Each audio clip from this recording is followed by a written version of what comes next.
So tapos na po yung pinagawa natin mga karils. Ito na yung kinalabasan ng Black Mamba.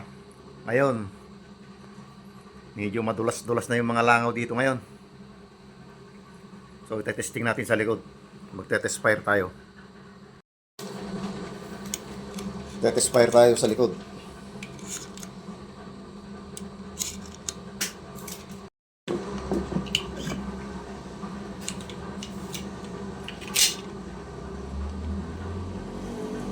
Pakintab na.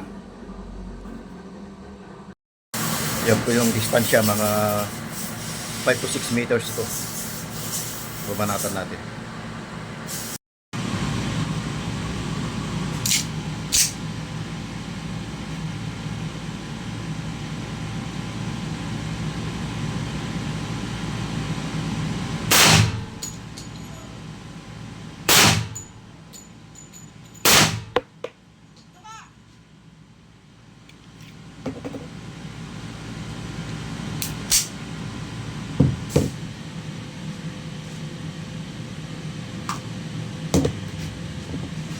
So yun, i-check natin.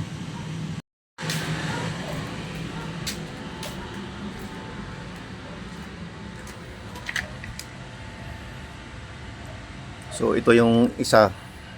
Yan. Tsaka ito. Malalaki ang tama. Sa dami ba naman ng tama dyan, di na natin alam.